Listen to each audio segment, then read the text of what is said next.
আসসালামু আলাইকুম।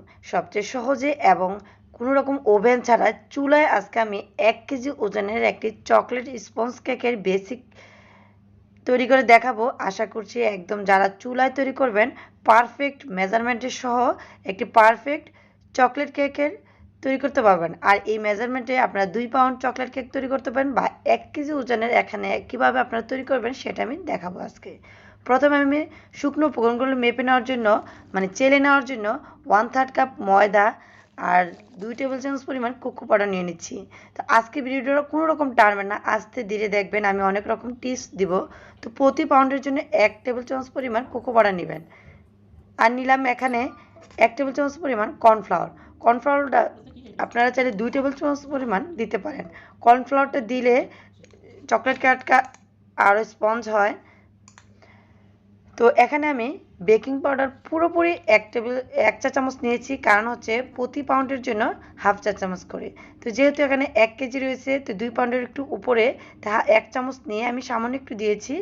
আর সামান্য একটু 1 চিমটির মতো লবণ দিয়েছি। তাছাড়া আমি দিয়েছি হাফ চা চামচের চেয়ে একটু কম বেকিং সোডা। তো বেকিং সোডাটা অপশনাল, আসলে বেকিং সোডা ছাড়াও আমি বানাই, 2 রকমেরই বানানো হয়। তো থাকলে হাতের কাছে দিয়ে দিবেন বেকিং সোডা। বেকিং সোডা দিলে আপনি যখন কেকটা বানাবেন আর চুপসে যাওয়ার সম্ভাবনাটা থাকে না। প্রতিটি শুকনো উপকরণ কেক বানানোর আগে অবশ্যই সময় নিয়ে 2 থেকে 3 বার অবশ্যই চেলে নেবেন, কারণ শুকনো উপাদানগুলো মেশানোটা ভালো হলে কেকটাও কিন্তু পারফেক্ট হওয়ার সম্ভাবনা বেশি থাকে। তো আজকে আমি 2 পাউন্ডের জন্য, যেহেতু 1 কেজি ওজন, প্রতি 1 পাউন্ডের জন্য 454 গ্রামে হচ্ছে 1 পাউন্ড হয়। তো 1000 গ্রামে যেহেতু 1 কেজি, তো আমি 2 পাউন্ডের চেয়ে একটু বেশি বানাবো আজকে। তো আপনারা এই মাপের কিন্তু আপনারা 2 পাউন্ডও বানাতে পারবেন। তাছাড়া আপনারা 1 কেজি ওজনের চকলেট কেক বানাতে পারবেন। আজকে আমি 4টা ডিম দিয়ে বানাবো। তো আজকে আমি সবসময় ডিমটা আর কুসুমটা একসাথেই বিট করি, আজকে আমি আলাদা করব, কারণ প্রফেশনাল রেসিপিতে আপনাদের সাথে শেয়ার করার আজকে চেষ্টা করতেছি, এতে করে আপনারাও পারফেক্ট একটা রেসিপি পাবেন ইনশাল্লাহ। তো বেশি ডিম হলে বা আপনারা 2-3 পাউন্ড হলে সাদাটা আলাদা করবেন, কুসুমটা আলাদা করবেন। এতে করে বিশেষ করে চকলেট কেকের ক্ষেত্রে বেশি স্পঞ্জি হয়, কারণ হচ্ছে চকলেট স্পঞ্জ কেকের ক্ষেত্রে আলাদা করলে সময়টা তা কম লাগে, প্লাস হচ্ছে এই যে কেকটা পারফেক্ট হওয়ার সম্ভাবনাটা বেশি থাকে, কোনো রকম রিস্ক থাকে না।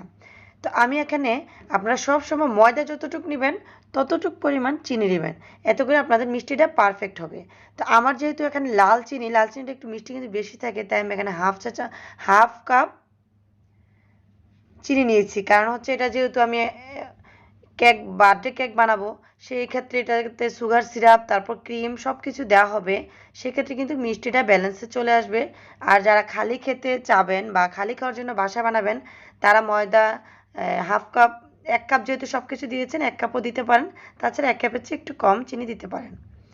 তো সাদা অংশটা চিনিটা 2-3 বারে আস্তে আস্তে আমরা বিট করে নিচ্ছি। তো বিটটার স্পিড আপনারা চাইলে একটু লো এর চেয়ে একটু হাই করে দিতে পারেন, মিডিয়াম করে বিট করতে পারেন।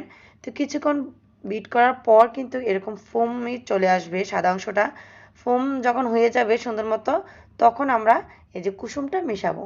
কুসুমটা মেশানোর পর জাস্ট কয়েক সেকেন্ড মেশাবো, 15 সেকেন্ডের মতো মেশানোর পর আমরা প্রতি পাউন্ডের জন্য 1 টেবিল চামচ পরিমাণ সয়াবিন তেল দিব বা খাবার তেল দিব। এখানে আমি যেহেতু 2 পাউন্ডের উপরে 1 কেজি, তো 1 কেজির জন্য আমি 2 টেবিল চামচ পরিমাণ খাবার তেল দিলাম। তাছাড়া আমি 1 চা চামচ চকলেট ইমালশন বা পেস্ট দিয়েছি। আর এটা দিলে সুন্দর একটি কালার চলে আসে চকলেটের, প্লাস হচ্ছে যে চকলেটের ফ্লেভার সবটাই আসে, সেই জন্য এটা দিলে আর চকলেট এসেন্স দেওয়া লাগবে না। আর এটা যদি হাতের কাছে না থাকে অবশ্যই এসেন্স দিতে হবে। তো আমার বিট করা হয়ে গেল, মোটামুটি ডিমের মেরানটা সুন্দরভাবে পারফেক্ট হয়েছে। এখন আমি শুকনো উপাদানগুলো 3 থেকে 4 বারে মিশাবো। আর মিশানোর সময় অল্প অল্প একটু দিয়ে এভাবে হোল্ডিং মেথডে মিশাবেন আস্তে আস্তে। আর আরেকটা টিপস দিচ্ছি, আপনারা যখন কেকের ডিমের ফোম করার জন্য যে বাটিটা সিলেক্ট করবেন, সেই বাটিটা চেষ্টা করবেন একটু খাড়া টেপে নিতে। তো আমি কিন্তু দুইটাই বানাই, বেশি যখন পাউন্ড কেক হয়ে যায় বা বেশি কেক হলে একটু ছড়ানোর একটা বাটি আছে ওটা তো বানাই। তবে আমি 2-3 রকমের বানানো পরে যেটা আমার বেশি ইয়া হলো যে খাড়া টাইপের বাটিতে কেকটা বেশি ভালো হয়। তো এই যে আমি কিন্তু যেভাবে মিশাচ্ছি এভাবে মিশাবেন, আস্তে আস্তে মিশাবেন। আর একটা জিনিস দিচ্ছি, সেটা হচ্ছে লিকুইড দুধ। এই দুধটা একবারে জাস্ট জাল করা দুধ। তো জাল করা দুধটা নর্মাল তাপমাত্রা দুধ দিচ্ছি আমি এখানে। তো এটাকে এখানে দুধ রয়েছে 1/4 কাপ, মানে 1 কাপের 4 ভাগের 1 ভাগ আছে এখানে। তো দুধটা মেশানোর সময় আপনারা যদি চাইলে 2 টেবিল চামচ পরিমাণ মতো দিতে পারেন, বা চাইলে এরকম 1/4 কাপ নিয়ে একবারে দিতে পারেন। তো দুধটা দিলে এটা দেখবেন আপনারা, কারণ কোকো পাউডার দিলে কিন্তু চকলেট কেকটা একটু মানে শক্ত হয়ে আসে। তো আমরা যদি একটু লিকুইড দুধ দিয়েই মানে এরকম করে মিশাই, সেক্ষেত্রে আজকের কেকটা দেখবেন অন্যান্য দিনের কেকের থেকে আজকের কেকটা কিন্তু বেশি স্পঞ্জি হবে আর বেশি সুন্দর একদম ফুলবে, আর ভিতরে কোনো রকম ফাঁকা ফাঁকা অংশ থাকবে না। তো এভাবে হোল্ডিং মেথডে আস্তে আস্তে সুন্দর করে মিশাবেন। মেশানোর সময়টা অনেক সাবধানে মিশাবেন। এলোমেলো করে মিশালে কিন্তু ডিমের ফোমটা নষ্ট হওয়ার সম্ভাবনা থাকে, সেক্ষেত্রে কেকটা চুপসে যায় বা বসে যায়। তো এখন আমি হালকা করে নিচে জাস্ট বাটির অংশটা একটু তেল ব্রাশ করে নিলাম। তেল ব্রাশ করে আমি এখানে একটা বেকিং পেপার কেটে নিয়েছি। চাইলে আপনারা লেখালেখির কাগজও কেটে নিতে পারেন। এখন আমি ঢেলে নিচ্ছি। তো আরেকটা কথা, আমি কিন্তু যখনই ডিমের ফোম করতে চলে আসছি তখনই কিন্তু চুলায় আমি একটা হাঁড়ি বসিয়ে আসছি, যেহেতু আমি কোনো রকম ওভেনে বানাবো না। আপনারা চাইলে কিন্তু ওভেনেও বানাতে পারেন। চুলায় বানানোর জন্য আমি একটা চুলা হাঁড়ি অবশ্যই বসায় রাখি যখন আমি কেকটার ব্যাটারটা রেডি করি। এত করে ব্যাটারটা রেডি করতে করতে 5-10 মিনিট সময় নেয়। ওই 5-10 মিনিটে আমার চুলাটা ফ্রি হিট হয়ে যায়। এতে করে যে ওভেনের যে হিটটা রয়েছে সেই হিটের কাজটা করে চুলাই, আর চুলায় একদম ওভেনের মতো পারফেক্ট হয়। তো এই যে বারবার আপনি ট্যাপ করে নেবেন, ট্যাপ করলে ভিতরে থাকা বাবলসগুলো বের হয়ে যাবে। একটা কাঠির সাহায্যে একটু ঘুরিয়ে নেবেন, এতে করে ভিতরে যে সাদা বড় কোনো বাবলস থাকলে এটা উপরে বের হয়ে যাবে। এতে করে কেকটা সুন্দর হবে। দেখুন আমি কিন্তু চুলায় অলরেডি বসিয়ে দিয়েছিলাম কেকের ব্যাটার তৈরি করার সময়, বসিয়ে ঢাকনাটা ঢেকে রেখে দিয়েছিলাম। আর অবশ্যই সিলভারে ঢাকনা ইউজ করবেন, এতে করে উপরে নিচে কালারটা সুন্দর আসবে। নিচে আমি আঁচটা দেখালাম, মানে এখানে একদম লো হিটেতে একটু হাই আছে, তো মিডিয়ামের চেয়ে একটু লো আছে হিটটা। তো 25 থেকে 30 মিনিট সময় লেগেছে এই কেকটি হতে। তো এখানে কিন্তু আপনারা 1 কেজি ওজনের চকলেট স্পঞ্জ কেকের টাইম। তো এই টাইমটা কিন্তু আমি একটা হিসাব দেখি যে আমার কেকটা যখন হয়ে আসে তখন এর ফ্লেভারটা সারা ঘর ছড়ায় যায়। যখন আমি ছড়ায় যায় তখনই আমি বুঝতে পারি যে আমার কেক অলমোস্ট হয়ে গেছে। তখন আমি চেক করি, বারবার চেক করি না।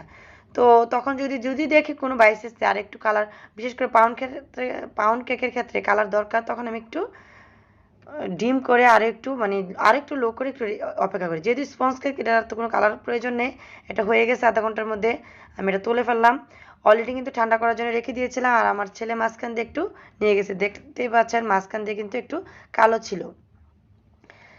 এটা নিশ্চয়ই দেখে বুঝতে পারছেন যে আমার এই কেকটি কতটা পারফেক্ট হয়েছে। তো এই মেজারমেন্টে কিন্তু আপনারা 2 পাউন্ডের চকলেট কেক বানাতে পারবেন।